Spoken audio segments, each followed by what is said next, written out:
மக்களே, இது தேர்தல் திருவிழா. கூட்டணி, குழப்பம், விமர்சனம், பாராட்டுன்னு சட்டமன்ற தேர்தலோட வாக்குப்பதிவு வரைக்கும் இனிமே தினம் வாக்காளர் பெருமக்களுக்கு திருவிழாதான். ஒரு பக்கம் பட்ஜெட்ல நிதியதான் ஒதுக்கல, வழக்கமா சொல்வீங்களே அந்த திருக்குறளை ஏன் சொல்லலன்னு கேள்வி கேட்டிருக்காரு முதலமைச்சர். இன்னொரு பக்கம் ஜெயலலிதாவை ரோல் மாடல்னு சொல்றாரு. அப்புறம் அதிமுகவை ஊழல் கட்சின்னு சொல்றாருன்னு ஒண்ணுமே புரியலையேன்னு வருத்தப்பட்டிருக்காரு ஒரு தலைவர். எல்லார் கூடவும் தோழமைதான், அதுக்காக அது கூட்டணி கிடையாதுன்னு இன்னொரு தலைவர் விளக்கம் கொடுக்க, என்னதான் ஆட தெரியும்னாலும் மேட நாகரிகம்னு ஒண்ணு இருக்குல்லங்கன்னு கேட்டிருக்காங்க ஒரு தலைவர். இது போல இன்னும் சுவாரஸ்யமான தகவலை இன்றைய தேர்தல் திருவிழா தொகுப்புல பார்க்கலாம். இந்த பட்ஜெட்ல தமிழ்நாட்டுல எதுவும் இல்லை. இதுவரைக்கும் ஒப்புக்காவது திருக்குறளாவது சொல்லிட்டு வந்தாங்க. அதுவும் இந்த ஆண்டு அது கூட இல்ல. மாண்பு அம்மா அவர்களை ஏத்துக்கிட்டார். Role model. என் மீது ஊழல் குற்றச்சாட்டு சொல்லி நீதிமன்றம் போய் நீதிமன்றத்தில் நிரபராதின்னு வந்திருக்கிறேன். எப்படி ஊழல் சொல்ல முடியும்? நயனா நாகேந்திர ஆடலையா? இவர் சலங்கட்டி ஆடிட்டு இருக்காரு இல்லையா? வேலுமணி ஆடிக்கொண்டிருப்பவரே ஆடுவதை வேண்டாம் என்று சொல்லுகிறேன். ஆடக்கூடாதுல ஆடுறாங்க. ஒருத்தர் பேசினா அதனால உடனே அவங்களோட கூட்டணியா, ஒருத்தர் திட்டினா உடனே அவங்களோட கூட்டணி இல்லையா? அப்படியெல்லாம் கிடையாதுங்க. மக்கள் விஜய் என்னத்தான் ஒரு தலைவர் இருந்தாலும் விஜய் ஒரு நடிகர், ஒரு மிகப்பெரிய டான்சர், அப்படிதான் பார்க்குறாங்க.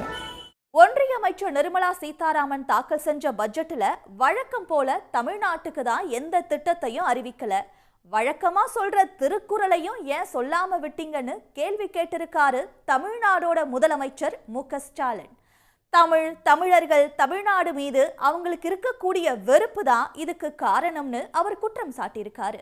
ஒன்றிய பாஜக அரசும் அதனுடைய கூட்டாளிகளும் தமிழ்நாட்டினுடைய வளர்ச்சியை கெடுக்க அனைத்து செயல்களையும் தொடர்ந்து செஞ்சுக்கிட்டு இருக்கிறாங்க. அதுக்கு சமீபத்திய உதாரணம் தான் ஒன்றிய அரசு வெளியிட்டு இருக்கக்கூடிய பட்ஜெட், நிதிநிலை அறிக்கை. இந்த பட்ஜெட்ல மத்திய அரசினுடைய பட்ஜெட்டை சொல்றேன்.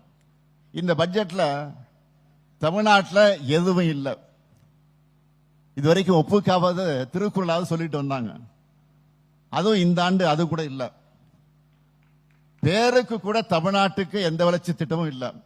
அந்த அளவுக்கு தமிழ் மீதும், தமிழர்கள் மீதும், தமிழ்நாட்டின் மீதும் அவங்களுக்கு அவ்வளவு வெறுப்பு. எம்ஜிஆர் ஜெயலலிதாவை ரோல் மாடல்னு சொல்றாரு. அப்புறம் அதிமுகவை ஊழல் சக்தின்னு சொல்றாரு.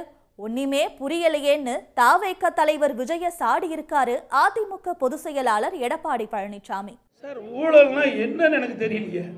ஊழல் சக்தினா என்ன? யார் குறிப்பிட்டு சொல்றாரு? எங்களெல்லாம் ஊழல் சொல்றதுக்கு வழியே கிடையாது. மாண்பு அம்மா அவர்களை ஏத்துக்கிட்டார். Role model. அம்மா பேரை சொன்னாரா இல்லையா? எங்களுடைய அதிமுக ஆட்சி நான் முதல்வர் இருக்கும்போது என் மீது ஊழல் குற்றச்சாட்டு சொல்லி நீதிமன்றம் போய் நீதிமன்றத்தில் நிரபராதின்னு வந்திருக்கிறேன். எப்படி ஊழல் சொல்ல முடியும்? யார் கூட வச்சிருக்கிறாரு? நான் பெயர் சொல்ல விரும்பல. அவர் ஊழல் குற்றச்சாட்டில் புரிஞ்சு ஜெயிலிருந்து வெளியே வந்தவர். அப்போ யாரோட கூட்டணி வச்சிருக்காரு? எங்களை குறிப்பிட்டு சொன்னா அதுக்கு உண்டான பதில் நாங்கள் தெளிவாக சொல்லுவோம். முதல்ல வீட்டை விட்டு வெளியே வரணும். அப்படி வந்தாதானே எந்த கட்சி கூட்டணியில இருக்குன்னு தெரியும் அப்படின்னு விஜய கிண்டல் பண்ணியும் பேசியிருக்காரு எடப்பாடி பழனிசாமி. ஒரு கட்சியுடைய தலைவர் எல்லாம் தெரிஞ்சிருக்க வேணும். தெரியாம அறியாம பேசிட்டு இருக்காரு. நாட்டில் நடக்கிற நிலவரம் என்னன்னே தெரியல.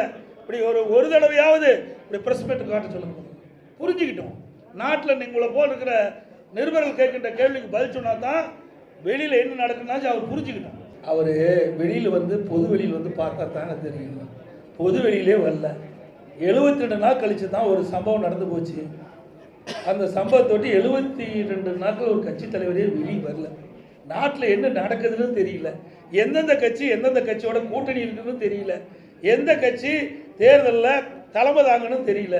இதை வச்சே நாங்கள் என்ன செய்யறோம்? அவருக்கு ஒன்றுமே தெரியாத போது எங்களை கேள்வி கேட்டால் அவர்கிட்ட போய் கேள்வி கேளுங்க. கட்சி விழாவில் விஜய் டான்ஸ் ஆடின விவகாரத்துல பலரும் கருத்து தெரிவிக்க, ஏற்கனவே படத்துல டான்ஸ் ஆடின விஜய் தானே இப்பவும் டான்ஸ் ஆடி இருக்காரு, அவரை போய் ஆட வேண்டாம்னு சொல்றீங்களேன்னு கேட்டிருக்காரு தாவேக முக்கிய தலைவர் ஒருத்தர். எஸ்பி வேலுமணி, நயினார் நாகேந்திரன் போன்ற தலைவர்கள் கூட தான் டான்ஸ் ஆடி இருக்காங்க. அவங்கள யாராச்சும் சொல்லியிருக்கீங்களான்னு கேள்வி எழுப்பியிருக்காரு. அவர் யாருன்னு இப்ப பார்க்கலாம்.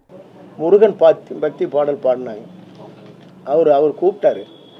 அவர் ஆடிட்டு, சார் நீங்களும் இப்போ சால்வி போட்டது நீங்களும் என்னைட்ட கொஞ்சம் ஆடுங்கன்னாரு. அவர் அதுக்கு ஆடினார். இப்போ தெரியுது, நான் அவன் சொல்கிறேன். நயனா நாகேந்திர ஆடலையா? இவர் சலங்கட்டி ஆடிட்டு இருக்காரு இல்லையா வேலுமணி? இப்போ யார் ஆடாது இருக்காங்க? எங்கள் ஆடலையும் சொல்லுக்கு ஆடிக்கொண்டிருப்பவரே ஆடுவதை வேண்டாம் என்று சொல்லுகிற ஆடக்கூடாதுல ஆடுறாங்க. மேட நாகரிகம்னு ஒண்ணு இருக்குல்லங்க. சாதாரணமா ஒரு நடிகர் போய் ஆடுனா ஒன்னும் தெரியாது. இப்ப அவர் கட்சியோட தலைவராயிட்டாரு. இப்ப போய் ஆடலாமான்னு கேட்டிருக்காங்க பாஜகவை சேர்ந்த நடிகை குஷ்பு. நாகரிகம்னு ஒன்று இருக்குது, மேடை நாகரிகம்னு ஒன்று இருக்குது. இப்போ நீங்கள் வந்து மேடையில் ஒரு சாதாரணமாக ஹீரோ மாதிரி நீங்கள் போய் ஆடினீங்கன்னா அது வேறு மாதிரி போகும். ஒரு கட்சியோட தலைவருங்கிறது முறையில், பட் அது ப்ராபப்ளி அவருடைய ஸ்டைல் இருக்குது, அது விஜயோட ஸ்டைல் இருக்குது. மக்கள் வந்து விஜய் என்னத்தான் ஒரு தலைவர் இருந்தாலும் விஜய் வந்து ஒரு நடிகர், ஒரு மிகப்பெரிய டான்ஸரு அப்படி தான் பார்க்குறாங்க. அது அவருடைய தனிப்பட்ட கருத்து. நான் என்னால் எனக்கு சொல்லிக்கிறதுக்கு ஒன்றுமே இல்லை. நாங்க ஒருத்தரை திட்டுனா கூட்டணி இல்லைன்னு சொல்றீங்க, சரி பாராட்டுனா அவங்க கூட தான் கூட்டணின்னு சொல்றீங்க. ஏன் இப்படி பண்றீங்கன்னு வேதனைப்பட்டிருக்காங்க தேமுதிக பொதுச் செயலாளர் பிரேமலதா விஜயகாந்த். ஜனவரி 26 ரிபப்ளிக் டே, குடியரசு தினத்துக்கு டெல்லியிலேருந்து எங்களுக்கு அழைப்பு வந்தது. புரியுதுங்களா? எதுக்குன்னா அங்கே பரேடெல்லாம் நடக்கும், எல்லாமே உங்களுக்கு தெரியும். டெல்லியில் எவ்வளோ மிக பிரம்மாண்டமாக அந்த ரிபப்ளிக் டே அந்த ஃபங்க்ஷன்ஸ் இருக்கும் என்பது உங்களுக்கு தெரியும். அதற்கு இந்த முறை தேமுதிகலேருந்து நீங்கள் வந்து கட்டாயம் கலந்து கொள்ள வேண்டும் என்று அனைவருமே எங்களை வந்து அழைச்சாங்க. பட் நான் வந்து தொடர்ந்து பயணம் அறிவிச்சிட்டதால டேட்டு எங்களால் போக முடியல. இதுதான் நிலைப்பாடு. அதனால் எல்லா கட்சியுமே நம்மக்கிட்ட ஃப்ரெண்ட்லியாக தான் இருக்காங்க. ஒருத்தர் பேசுனா அதனால் உடனே அவங்களோட கூட்டணியா, ஒருத்தர் திட்டினா உடனே அவங்களோட கூட்டணி இல்லையா, அப்படியெல்லாம் கிடையாதுங்க. என்னை பொறுத்த வரைக்கும் ஒரு பெண் தலைவராக பெண் தலைவிகளை நான் வந்து மதிக்கிறேன். அது கனிமொழியாக இருக்கட்டும், தமிழிசையாக இருக்கட்டும், வானதி சீனிவாசனாக இருக்கட்டும், அனைத்து பெண் தலைவர்களையும் நான் மதிக்கிறேன். அவர்களுக்கு நான் வந்து ஃப்ரெண்ட்லியாக தான் இருப்பேன் எல்லாரோடையும். அவங்க என்னோட நல்ல ஃப்ரெண்ட்லியாக இருக்காங்க. இது போல இன்னும் நிறைய சுவாரஸ்யமான அரசியல் கண்டென்ட்டுகளோட உங்களை தினமும் வந்து தேர்தல் திருவிழால சந்திக்கிறோம். நன்றி, வணக்கம்.